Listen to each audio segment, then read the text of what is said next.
Kapatid, ito yung ating Biblia at ayon sa ating natuklasan dito, yung ating Biblia ay walang pinipili na magkakaroon ng kaalaman dito. At ito yung patunay at ito yung ating kaligtasan. Kaya upang mapatunayan ko rin sa inyo pong lahat, mga kapatid, atin pong tuklasin ang salita po ng Biblia na iniwan ng Panginoong Diyos para po sa atin. At ito po ang aking mababasa upang patunayan po sa inyo na ang pagbasa po ng isang Biblia ay wala pong pinipili. Dito po natin matutuklasan sa Biblia ito.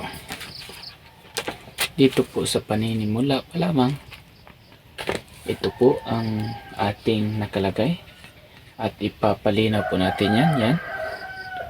Ito po lahat ating pong babasahin. Ayon po dito, ang panimula po ito hindi po ito ito po ang pinakanguna na salita ng Panginoong Diyos, ang naggibabaw na layunin ng Biblia ay ito na po yun. So ang Biblia sa wika ng mga tao ito ang diwang pumapandubay sa gawain ng Pilipino. Biblia susit ang buong programa ng Biblia. Susit ay nababatay sa isang layuning magkaroon ang lahat ng tao ng pagkakataong marinig, mabasa o malaman ang salita ng Diyos sa wikang madali nilang maunawaan.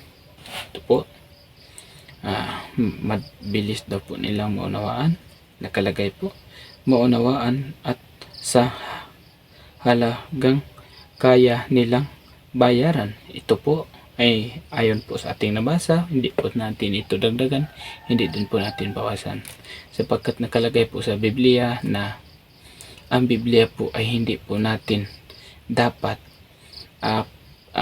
magturo ng sobra or hindi po tayo pwedeng magbawas. Wala po tayo. Galing po dito sa hilirang ito, hanggang dito, basahin po natin, walang putol po yan. Ito po ang nakalagay. Ang teksto na magandang balita, Biblia na ginagamit dito ay walang kasamang mga doktrina pumapanig sa isang grupo o relihiyon. Ang aklat na ito ay isang halimbawa ng ginagawa ng mga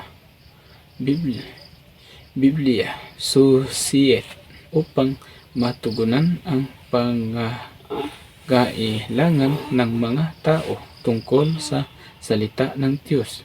Taon-taon lumalago ang programa ng Biblia susiet sa pagsasalin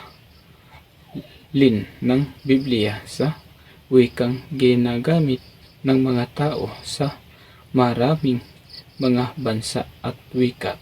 Isinasa balikat ng mga Biblia susiet ang malaking bahagi ng halagang kailangan sa pamamagitan ng yang bilhin ay upang ito ay makayang bilhin ng halos lahat ng tao. Ang pinakamahalagang gawain sa mundo ay ang matulungan ang tao upang makarinig, makabasa o makaalam sa salita ng Diyos sa kasalukuyan halos 90% na tao sa buong mundo ang nakinabang na sa mahigit na 200 taong paglilingkod ng mga Biblia. Susiet, kung nais mong makatulong sa pamamagitan pagagailangan ng mga tao tungkol sa salita ng Diyos, sumulat labang sa o pwede pa tayong sumulat dito ayon sa iyong mga kabutihan, mga nakaranasan.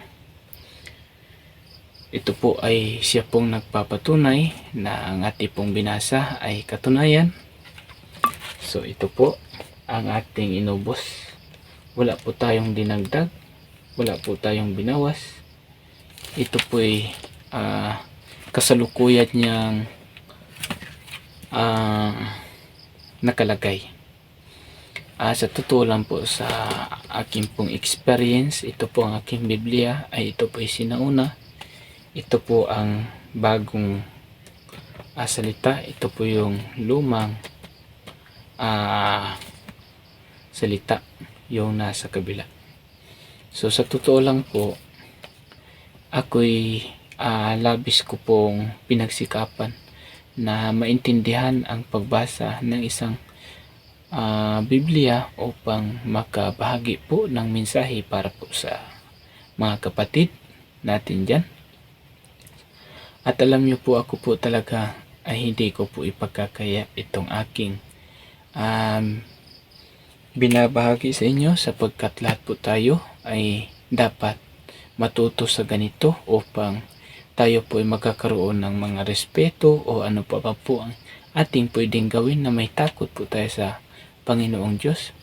Alam niyo po, ako po sa totoo lang, ako po ay mababa lang po ang aking pinag-aralan kung tutuusin lang, pero ako po ay hindi po na ibabahagi po sa inyo dahil ako ay naka-grade 2 lamang po at medyo kahirapan po ang aming kapanahon na noon, kaya naisipan ko lang po talaga na ito yung aking ibabahagi sa pamamagitan na ito.